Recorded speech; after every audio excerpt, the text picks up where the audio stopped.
जी मेरे हाथ में से लेके कह दिया जो भी इसमें लिख रखा हो सारा कुछ हाँ है।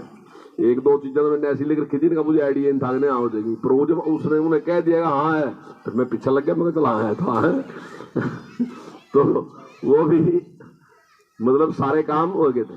तो अब भी जो उनसे हमारे काम रहे हैं, मैं सारे के सारे काम हमें पूरी उम्मीद है हो जाएंगे, लेकिन उसके लिए जरूरी है कि हम ज़्यादा से ज़्यादा संख्या में, संडे है वैसे भी और आपके तो बिल्कुल नज़दीक है, और तो सारी जगह से कहीं बसों में आएंगे, कहीं मोटरसाइकिलों पे आएंगे, कहीं कारों में आएंगे। तो बिंदल साहब तो कहते हैं मुझे सड़क की क्रॉस करनी।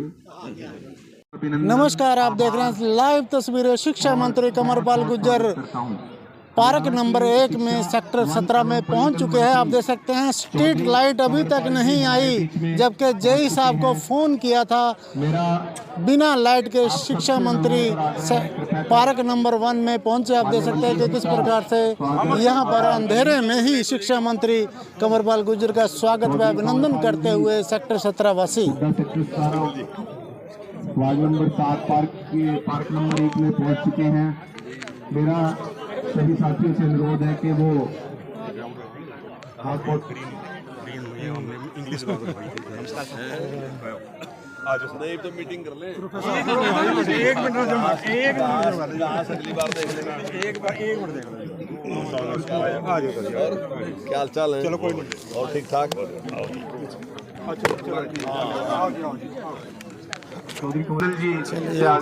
शिक्षा मंत्री कंवरपाल गुर्जर का महिला मोर्चा भी स्वागत व अभिनंदन करते हुए ले लेंगे तो मैं यहाँ खड़े हूँ।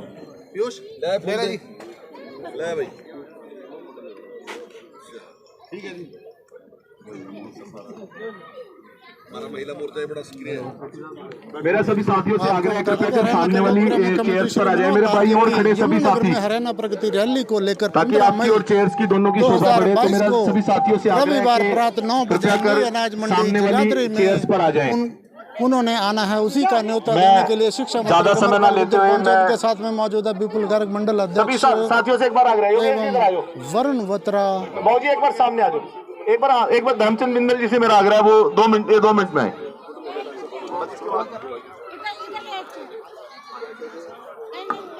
सभी साथी जो मेरे बाईं तरफ खड़े हैं उनसे गुजारिश है कि कृपया अपनी सीट ग्रहण कर लें।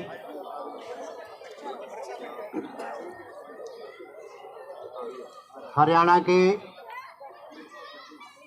शिक्षा मंत्री, वन मंत्री, पर्यटन मंत्री आदरणीय चौधरी कंवरपाल जी,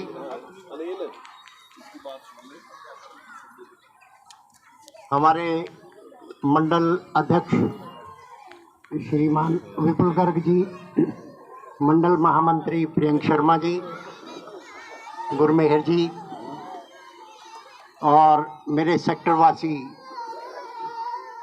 कुछ मेरे से बड़े भी होंगे, ज़्यादातर छोटे हैं, पूनम अग्रवाल जी, महिला मंडल की अध्यक्ष, सभी भाइयों बहनों व बच्चों, मैं अपने सेक्टर में अपने ward number 7 booth number 5 booth हैं हमारे पास, 2005, 6, 7, 8, 9 पहले 4 बूथ हुआ करते हैं, अब 5 बूथ कुष्ठ आश्रम वाला बूथ भी हमारे साथ अटैच कर दिया गया है। आदरणीय मंत्री जी चाहते थे कि वो बूथ वाइज सारे शहर का दौरा करें, उसी निमित्त ये आज का प्रोग्राम बना है। मैं सेक्टर वासियों की तरफ से, वार्ड वासियों की तरफ से आदरणीय मंत्री जी का अभिनंदन करता हूं, स्वागत करता हूं। और क्योंकि प्रोग्राम आपको बता दूं जिसमें वैसे तो मंत्री जी खुद डिटेल में बताएंगे, ये प्रोग्राम जो है हमारे यशस्वी मुख्यमंत्री जरूरी कंप्लेंट ना, हमारी गली में 2 साल से पानी नालियों में ऐसे ही खड़ा रहता है और डेंगू मच्छर तो क्या मेरे का बुरा हाल है, बदबू इतनी आती है। करा देंगे जी, वैसे कुछ काम तो है कि मैं जानबूझ के बताए नहीं है अभी मेरे पास। हमारी बस वो एक नाली वाली समस्या पूरी करवा दो। वो कुछ बहुत काम जो जरूरी है। एक दो रह रहे वो तो नोट कर लेंगे हम करें। हाँ जी, 4-5 जगह हैं। हमारी घर के बाहर ही है। आप इधर ही हैं। वही के हम सारे पड़ोसी हैं। हम तो अपनी पूरी गली को ला रहे थे। इसकी गलती है, बुला लेती ना पकौड़े पकौड़े खिलाने वाला। नहीं सर, इन्होंने लिखवाया, मैंने लिखवाया, आज संडे को इनका मैंने लिखवाया। कोई नहीं, मैं आता हूँ भी ना ये प्रोग्राम करके ना, फिर इसका बिटिया का आता हूँ। हाँ ठीक है, मैंने लिखवाया। पकौड़े खिला देंगे, बना के खिला देंगे। हाँ, बना के खिला देंगे जी आपको। इनकी गली का काम हो रहा है। हमारा तो हुआ है। बिंदल जी और मेरे साथ चल रहे हमारे मंडल अध्यक्ष और मंडल महामंत्री, कई शक्ति केंद्र प्रमुख, सभी पदाधिकारीगण और हमारे इस सेक्टर के सभी उपस्थित भाइयों बहनों, सभी कार्यकर्ता साथियों। आज की जो मीटिंग है वो असल में उस टाइप की मीटिंग नहीं थी जिस टाइप की अब दोनों फैसला नहीं कर सके से दिक्कत। आज तो मैं खाली निमंत्रण देना आया आपको। अभी 15 तारीख को माननीय मुख्यमंत्री जी आ रहे, तो वैसे तो हमारी बैठक हुई थी, कार्यकर्ताओं की बैठक हुई थी जो पदाधिकारी हैं उनकी। तो फिर मैंने विचार किया कि जो कार्यकर्ता हैं जो सारा काम करते हैं, वोट डलवाते हैं, सारा कुछ करते हैं, तो उनके पास भी जाकर एक बार हम मिलके उनको भी निमंत्रण दें। तो आज ही मेरा ख्याल है मेरी 15वीं मीटिंग है, और अगर 15वीं मीटिंग है तो ये तो समझ रहे होंगे आप कितनी देर लगाई होगी पूजा।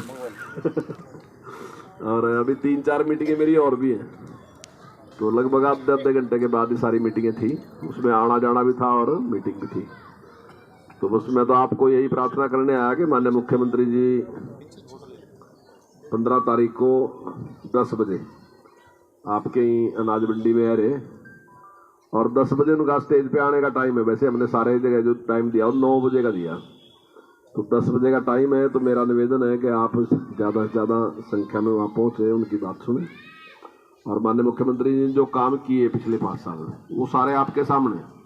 मैं दावे के साथ कह रहा, चाहे कोई दूसरी पार्टी का भी कोई आदमी आपसे बात करे, आप कॉपी पेन लेकर बैठो, एक एक चीज का डाटा ले लो। मैं दावे के साथ कह रहा कि हमने 4 गुना से ज्यादा काम करे, जितना पहले सरकारों ने कराया उनसे 4 गुना से फालतू काम हमने अपने कार्यकाल में किए।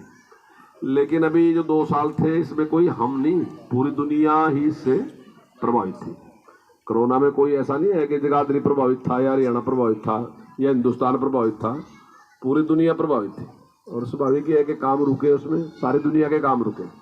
सरकार आप में कोई फर्क नहीं है। आप जब आपकी संपन्नता बढ़ती है तो सरकार की संपन्नता बढ़ती है, जब आपकी संपन्नता कम होती है तो सरकार की संपन्नता कम होती है।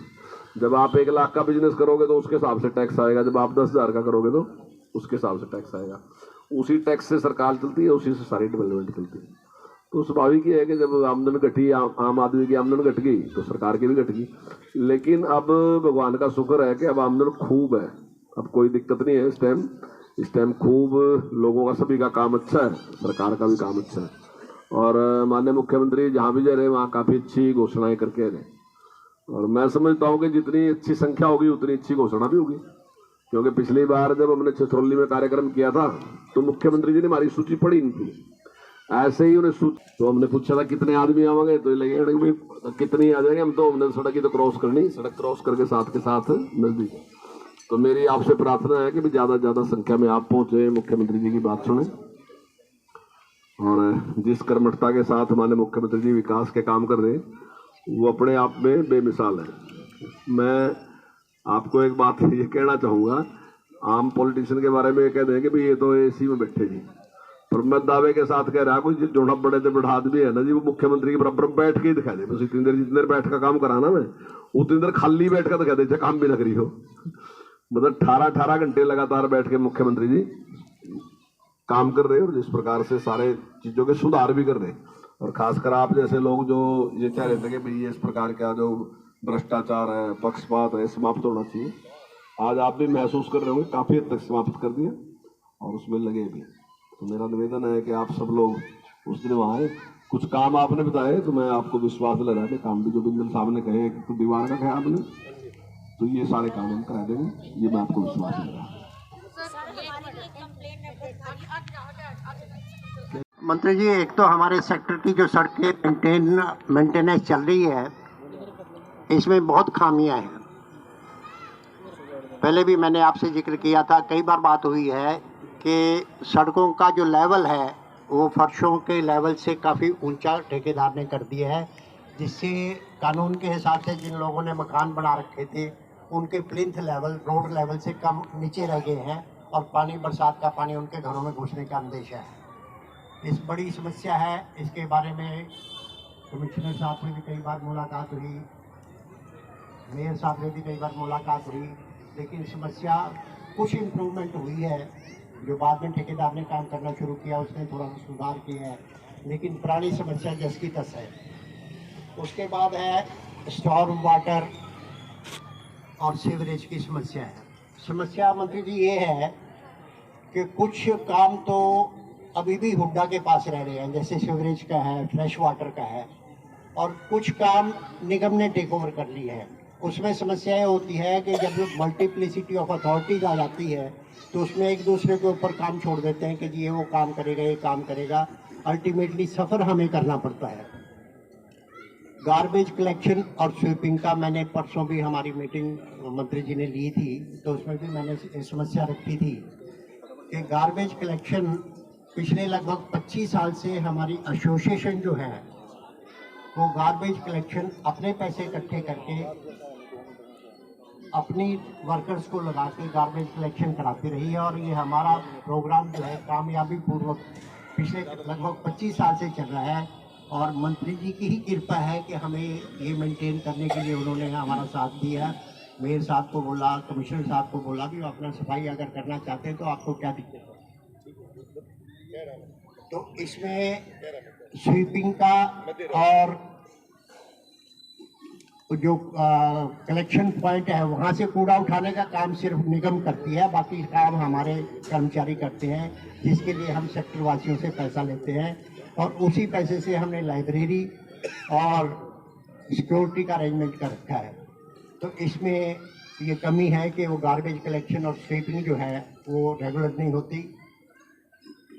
एक समस्या और है स्ट्रे डॉग्स की, जो पालतू कुत्ते हैं, आवारा कुत्ते। इस समस्या का कहीं समाधान नहीं।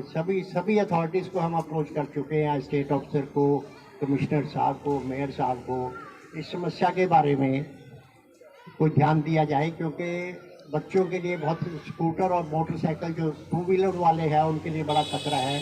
कुत्ते उनका पीछा करते हैं, एक्सीडेंट होते हैं। हमारे सामने बैठे हैं हमारे बूथ इंचार्ज हैं HC मित्तल जी, उनको पीछे काट खाया, 10-15 आदमियों को काट खाया पालतू इन्होंने, आवारा कुत्तों ने। इसके बारे में कोई शेल्टर होम या कुछ ऐसा हो। हमने बहुत पहले इंस्टॉलेशन ऑफ मास्ट लाइट्स की जो मैंने समस्या उठाई थी, ME थे यहाँ जायसवाल जी, उन्होंने ये काम शुरू भी कर दिया था। हमारे सेक्टर के जो एंट्री पॉइंट्स हैं उन्होंने ब्लिंकर तो लगा दिए थे हमारे कहने से, काफ़ी परसू करने के बाद, लेकिन मास्ट लाइट लगाने के लिए हमने प्रोग्राम शुरू किया था। उसका बेस उन्होंने बना भी दिया था, इसका मतलब फाइल चल भी पड़ी थी, लेकिन बीच में पता नहीं कहाँ अटक गई। अगर चारों एंट्री पॉइंट्स पे हमारी ये मास्ट लाइट लगी हो जाए, ये सामने है, इधर वाली है, तो सेक्टर 1 में आने वालों को दूर से पता चल जाता है कि मैंने वहाँ टर्न लेना है, वहाँ से टर्न लेना है। उसमें हमारी सेफ्टी के लिए बहुत ज़रूरी है। एक कम्युनिटी सेंटर का है सर, कम्युनिटी सेंटर हम बड़ी समस्या फेस कर रहे हैं। कम्युनिटी सेंटर हुड्डा वाले कहते हैं कि हमने निगम को हैंडओवर कर दिया, निगम वाले कहते हैं कि हमें सारे कागजात पूरे नहीं हुए, प्रॉपर हैंडओवर नहीं किया। उसमें दिक्कत ये होती है कि कुछ आदमी जो बुकिंग कर देते हैं कम्युनिटी सेंटर की, बुकिंग तो करता है हुड्डा का डिपार्टमेंट, ऑनलाइन बुकिंग होती है। जो बुकिंग करता है उसको नहीं पता कि वहाँ क्या फैसिलिटीज़ है, वहाँ बाथरूम टॉयलेट ठीक है या नहीं है, सफाई व्यवस्था ठीक है कि नहीं। जब वो टाइम पे आता है, जिस दिन उनका फंक्शन होता है, जब वो वहाँ पहुँचता है, वहाँ देखता है वहाँ तो कुछ भी नहीं है। अब पैसा हुड्डा वाले ले लेते हैं और मेंटेनेंस कोई करता नहीं, जिम्मेवारी कोई लेता नहीं। लाखों की बिल्डिंग है, सरकार के लाखों रुपए के फंड्स बेकार हो रहे हैं, और वहाँ डंपिंग स्टेशन हो गया, वहाँ लोगों ने गंदगी ज़्यादा फैलती है, सफाई वहाँ होती है। जिस पार्क में हम बैठे हैं, इस पार्क की भी बहुत पहले जालियाँ और ये लगे थे, हाँ, ये पार्क की जब फेंसिंग हुई थी, बहुत पहले हुई थी, वो जालियाँ वगैरह जगह जगह से टूटी हुई हैं। हालांकि निगम ने पीछे माली रखने के लिए मेंटेनेंस चार्जेस देने शुरू कर दिए हैं, लेकिन इसके लिए हमें थोड़ी सी ग्रांट की ज़रूरत है ताकि हम अपनी जालियाँ वगैरह ठीक करा सकें। सिक्योरिटी वाल हमारी कई जगह से टूटी हुई है। पहले भी मैंने मंत्री जी से रिक्वेस्ट करी थी, गया मैं कई बार गया हूँ। मंत्री जी ने वादा भी किया था कि जी मार्च से पहले तो मैं कुछ कर नहीं सकता, अगर कुछ देना है तो मैं सेक्टर में आके ही वहीं अनाउंस कर दूँगा मौके पे। अब शायद मंत्री जी को याद हो, मेरी फिर गुजारिश है, मैं रिमाइंड कराना चाहता हूँ कि जनाब हमारी लॉन्ग और स्टैंडिंग डिमांड है, बहुत पुरानी ही हमारी मांग है। इसमें हमें एक तो सिक्योरिटी वाल के लिए, मेंटेनेंस ऑफ पार्क्स के लिए हमें ग्रांट की ज़रूरत है। जितना आप मैक्सिमम दे सकते हैं वो हमारी मदद करने की कोशिश करें। ज़्यादा समय ना लेते हुआ, कई लोग बोलना चाहते थे, मैंने उनसे पहले ही रिक्वेस्ट कर ली थी कि मंत्री जी के पास टाइम बहुत कम है, इसलिए